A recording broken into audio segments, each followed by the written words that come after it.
All right, good morning. Welcome to Inside the Huddle. Another huddle without Steve. As most of you know, he's on sabbatical, so it'll just be me today. And I have some notes that I definitely want to bring you guys some ideas. And I'm going to start again with a question I often ask because I think it's a clarifying question for all of us. Why are you here right now? Not here existentially, but why are you here on this huddle? When you do something at work, why are you there? I think it's a good question to ask because it's not what we think in the short term, in the near term. Normally, if we expand it out a little bit, well, I'm here to learn. I'm here to do business. I'm here to make money. Great. Why? Eventually, you're going to reach someplace about you and your family. I'm doing this because I want my family to have a better life, is where we tend to end up if we think it through. And I think we should in everything we do in this business. If you sit down and say, I'm doing this because I want to do something for my family, you're going to do it to a much greater degree. You're going to give it more attention. We tend to have so many things in this business that we have to do that we almost lose the importance of what we're doing when we're doing it.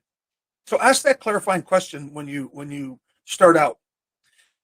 A question I would ask, if we were in a group right now in person, I would ask you, so should I sell my home? Should I sell my home and use you? And when I've done this with groups, it tends to be silent, partially out of nervousness. People don't like to be the first one to speak, but partially because we don't exactly have an answer, and we shouldn't have an answer. One of the things I picked up at the conference I was at a week or so ago was never give content without first getting context, which is just a fun way of saying we have to ask questions. We have to ask our clients why a question is important to them. What do they mean by it? They'll help us. Sometimes it'll help them. You'll be surprised how often they're not even sure exactly what they want. They need clarification. And how can we help them without getting clarification from them? It's not the old school sales tricks was always answer a question with a question. I'm not talking about that. I'm saying when someone asks you something, find out what's important to them about that. Find out what they mean by it. And the whole reason for today is about generating more business. That's why I'm going with this. But to get more business, there's only two ways to get more business. One is more numbers, right? Talk to more people, scale up.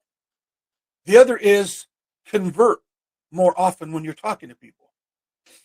And at the end of today, I'm going to give you some ideas on how to increase your numbers. But what's important right now is to do more business with the same effort.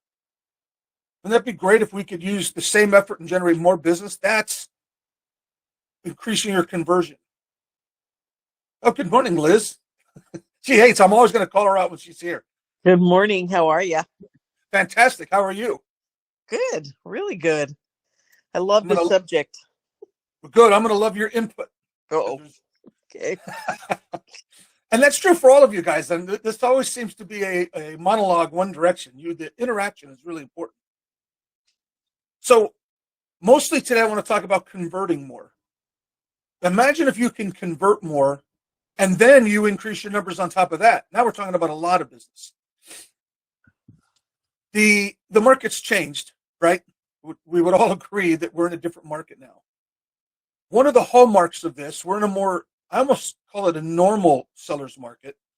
It's still a seller's market, definitely, but there's less business, right? Transactions are dropped down some, and you have to be much more, first of all, careful with your time. You can't pursue clients who aren't ready right now, because that time needs to be spent finding a client who is ready right now. And all of our time should be focused on listings, right? That's the direction this is going for forever. I mean, part of it is just real estate is a listings business. If you want to last, right? Listers last.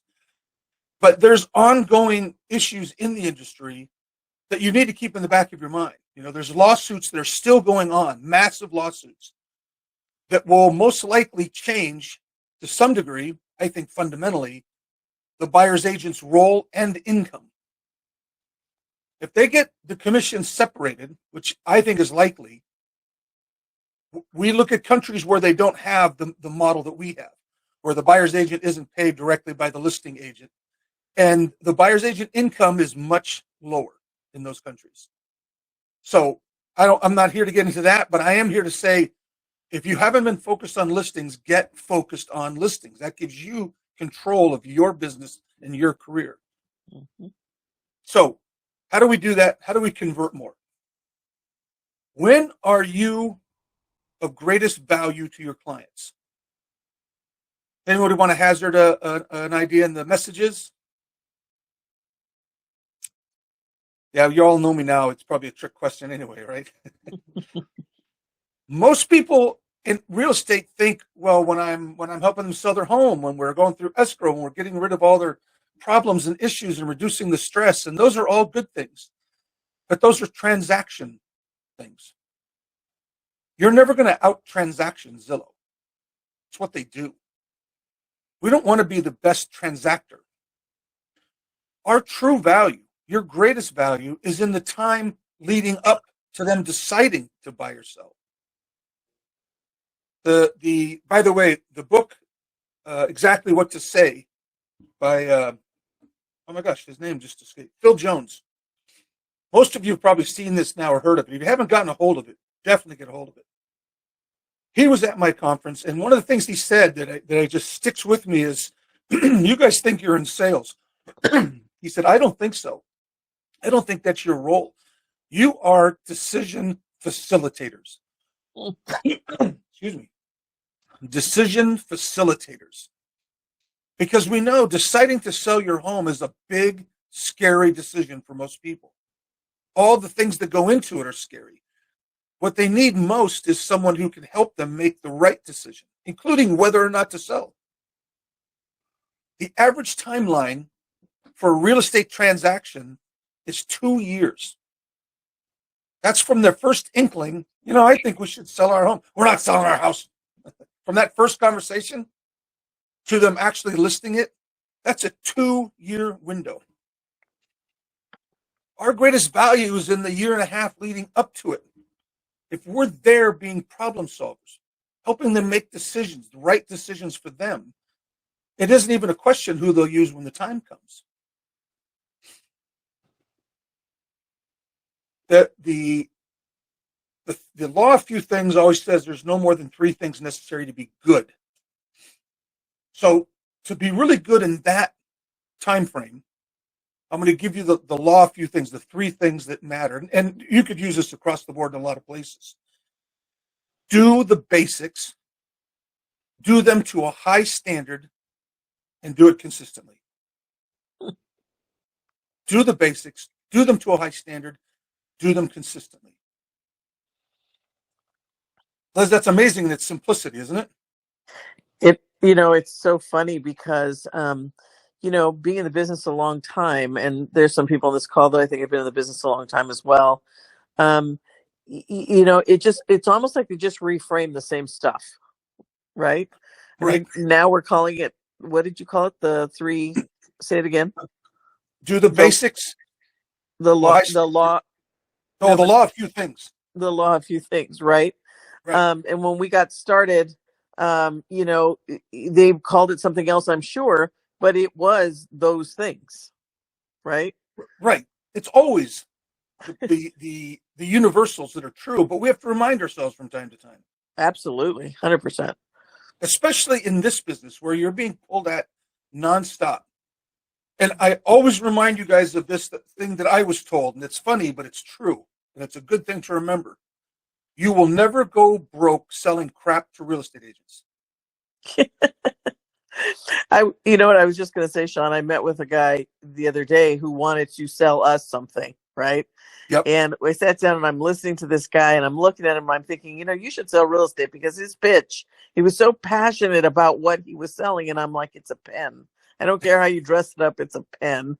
Whether it's a luxury pen or not, it's still a pen. But he was so excited about the craftsmanship and the this and the that.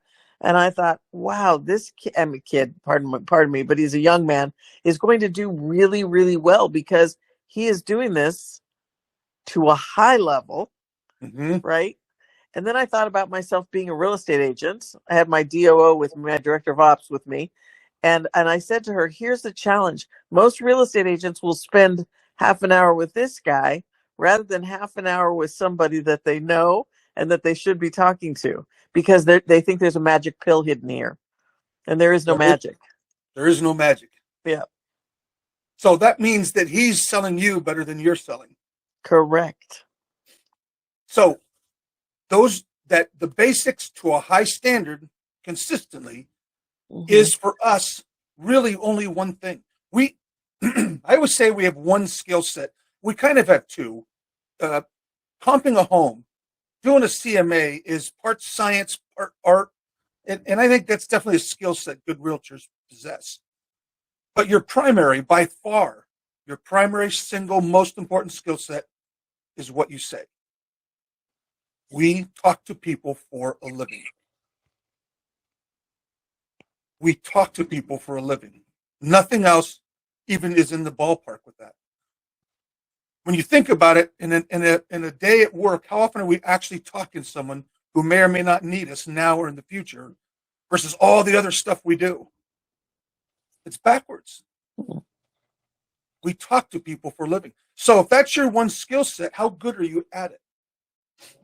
I'm going to give you guys a little exercise right now. Hopefully, those of you who can, you write this down. And those who are driving or getting ready, just remember, because it's pretty simple. I want you to take and I'll do it with you. I'll do an imaginary number. I want you to take your goal for this year, your GCI goal. Let's say it's $600,000. Divide that by the number of weeks that you're going to work this year. 52 weeks in a year. Normally, I wouldn't even accept a number over 48 because we have vacations, holidays, sick days. You're supposed to have a life, right, other than 24/7 real estate. So I'm going to divide that by 46 weeks. Then in a week, how many hours do you work? And I'll give you a hint. You're all entrepreneurial business owners. So that number is probably north of 40 if we're doing this full time and doing it the right way. So I'll take that number. I took my GCI divided by the weeks, and then I'll take that number and divide it by, let's say, 50. That's how many hours I'll work in a week. So the $600,000 person, that's $260 in an hour. This is not your billable rate. That's not the direction I'm going, so stick with me. The other question we have is, and I kind of alluded to this a second ago, in a day, let's say a 9-hour day. Generally speaking, you're going to spend at the most 1/3 of your time actually doing dollar producing activities, meaning talking to people. You'll spend 1/3 of your time doing things you have to do in order to get to talk to people. And you'll spend the last third doing crap you really shouldn't be doing, that we want to be handing off and delegating it as we can. But given that, only 1/3 of our time is actually spent talking to people and doing the thing we have to do. And for some of us, it's less than that. But let's say it's a third. We need to take our magic number, this magic number I'm helping you create, and multiply it by 3. Because to make that much money in only a third of the time I'm working when I'm actually talking to people, then I need to be even 3 times better when I'm talking to them. So when you've divided your GCI by the number of weeks you're going to work, and then divided that by the number of hours in a week, and then tripled it, so that we're now only talking about communicating with people, right? Truly dollar producing activities. This imaginary person's at $782. What this magic number represents is how good you have to be at talking to people. When you're talking to someone and you have your dialogues, are you $1,000 an hour good? Because that's what you're expecting to have. That's the outcome you want. This person has to be $782 in an hour good at their dialogues in order to make the $600,000 they actually want to make. So you have to ask yourself, you have to look in the mirror and say, am I that good? Do I practice what I'm going to say to that level? I wish to be paid $800 an hour to speak. Do I practice at a level that merits $800 an hour? That's the key to conversion. It's like any athlete. What are we going to do? I'm going to be a good hitter. Well, what do you need to do? Hit a ball off a tee 100 times a day. What is your one primary skill set? And here's a challenge that I would love for anybody to take up. And I doubt anybody will do it publicly here, but think about this. Take an hour and a half a day. Block out an hour and a half just to role play. If you spent an hour and a half in role play and an hour and a half talking to people, that would be 3 hours out of your 9-hour day. But what would happen to your business? Liz, what would happen, do you think, to one of our, I was going to say the average agent, but we don't have many average agents at Compass. But what would happen to the business? Their business would triple. Their business would triple. Same Yeah, time, not using any extra time. You know what's really interesting about you bringing this up, Sean, is that you know where my brain works kind of oddly, is what you well know, but where it went was to agents who come to me, and we've all had this. We've gone to each other, so everyone on this call has had this conversation with how does that agent continue to do business with their behavior being what it is?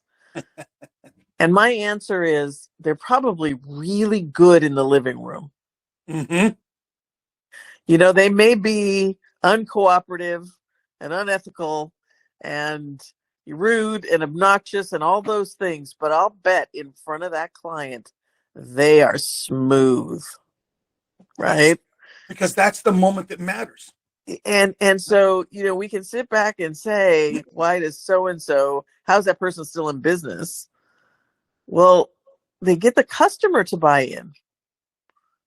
So they must be doing something really well. And I think that's a perfect example of we can learn from every situation, good or bad. Mm-hmm. What can we learn from that person that we have absolutely no respect for? You can find something, and that is they are taking listings. And how are they doing that? Right. Why is that person doing more business than me, given their behavior? Given their behavior, right? That would motivate. That always motivated me to be better. I don't know. I'm motivated oddly. But that's a perfect example of this. Yeah. I can almost guarantee that what they're doing is practicing what they say and saying it really, really well when it matters. Mm-hmm. And that's why they have business. And that's why all of you, Liz just said, you triple your business by putting the attention into what you're going to say and how you're going to say it, that it deserves, that skill set is trying to build out at. Right. It was a mind-expanding exercise when I did it, because I realized what I expect to make, what my talking should be worth. And it's a big number. Am I that good? Have I practiced that much? Have I earned the right to say that? I hadn't. I'm working on it all the time now. I want that income for my family, so I need to be that good. The nice thing is it doesn't take special equipment. You don't have to buy anything. You don't have to do anything. You just have to set aside time. Just like we talked about before, free throws. School parking lot at midnight. Right. When you've done that work, you can then be better at the thing that's really, really important, and that is hearing what the customer needs. Not what you think they need, not what you know you have to say next, but being present. I have one agent that's where in coaching, and that's what all we're working on, is being present to the conversation.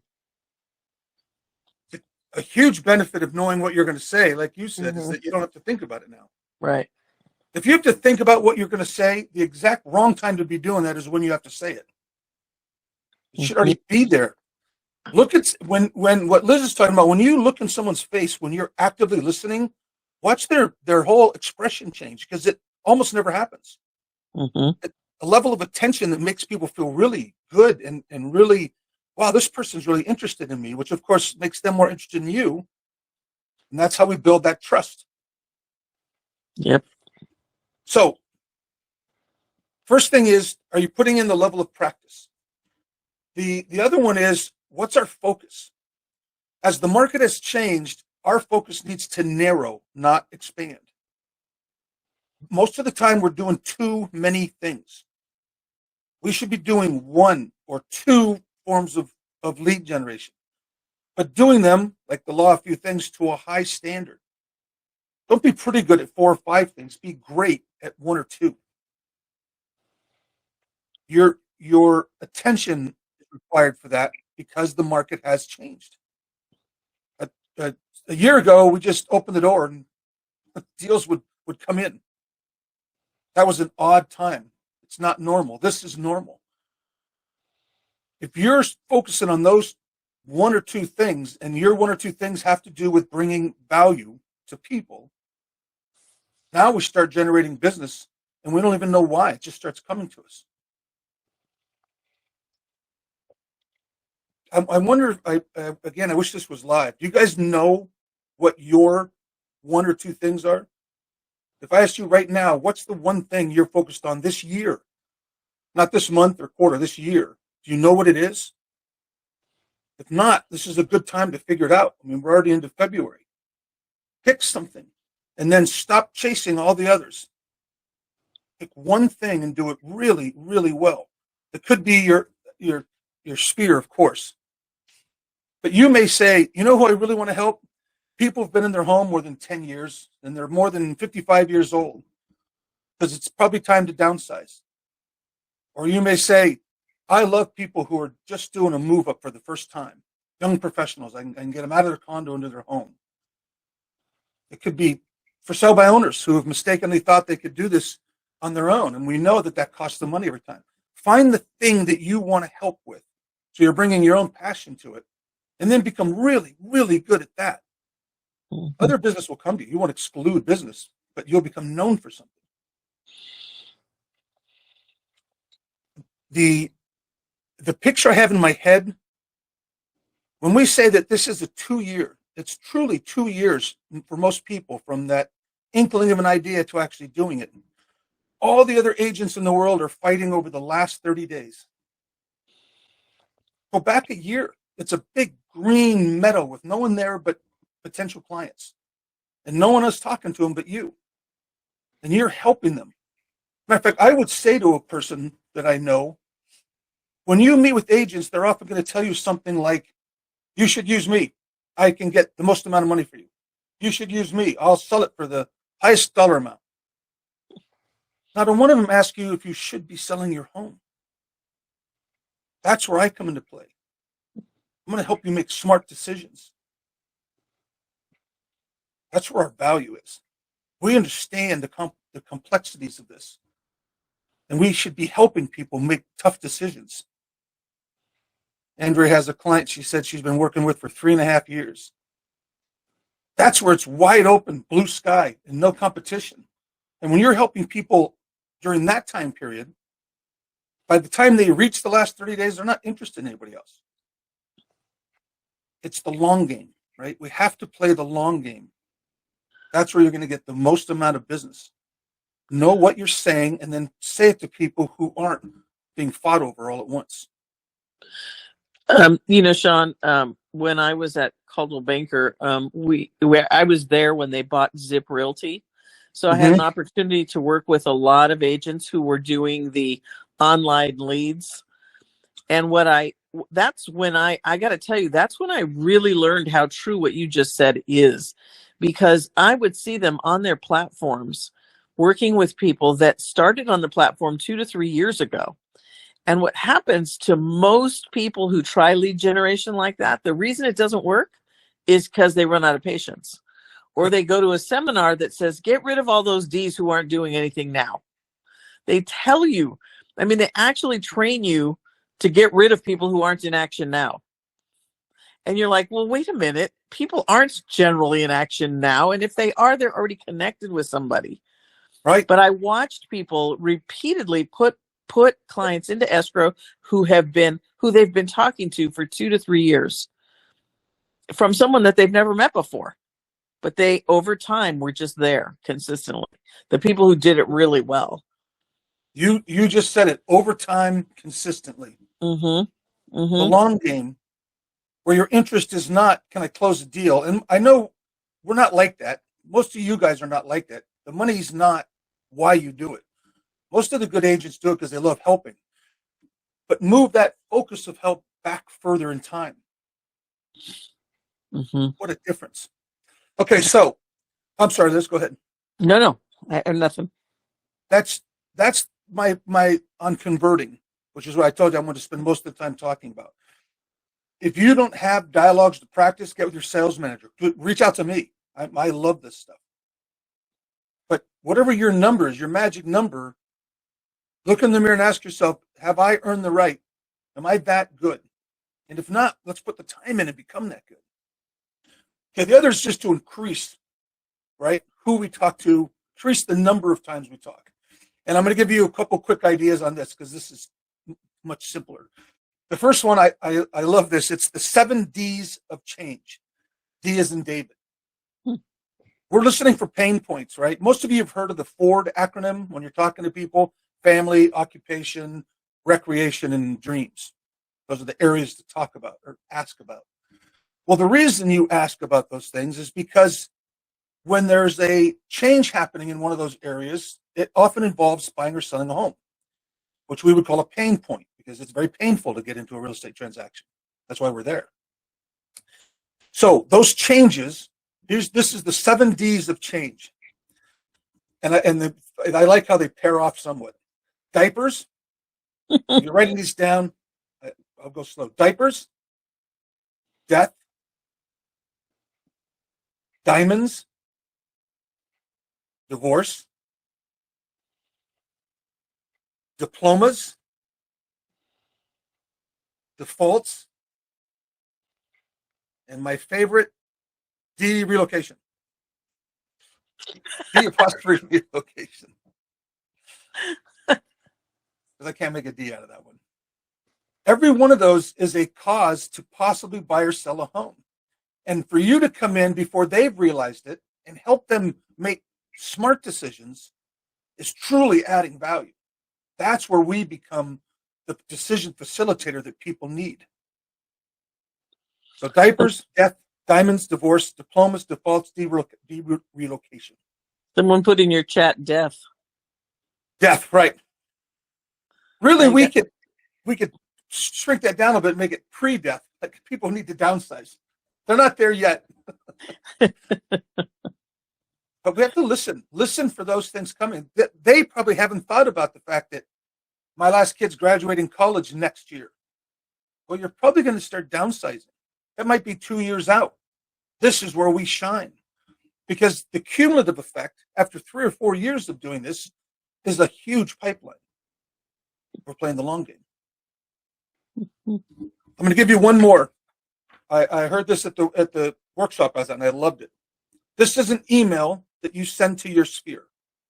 And there's one guy that put it out to 13,000. He did a 13,000 mailer list and got 7 closed listings, which is pretty good for mailers. But here's the email. Hi, friend. Could you finish? I'm looking for help. Let's make it even more personal. I need your help. Could you finish this sentence for me? Hi, so-and-so. Can you finish this sentence for me? And then in quotes, the sentence is, if I could sell my house for blank,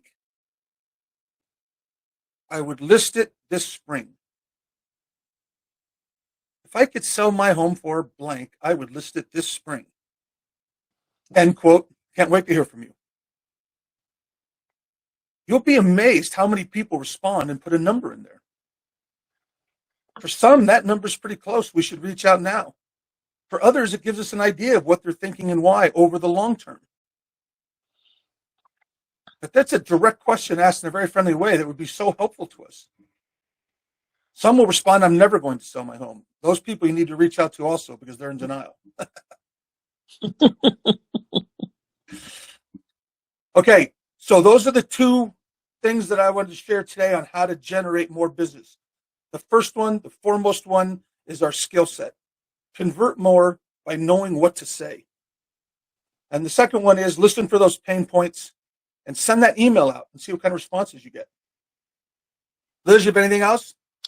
No, there's some people on this call that I follow on social media.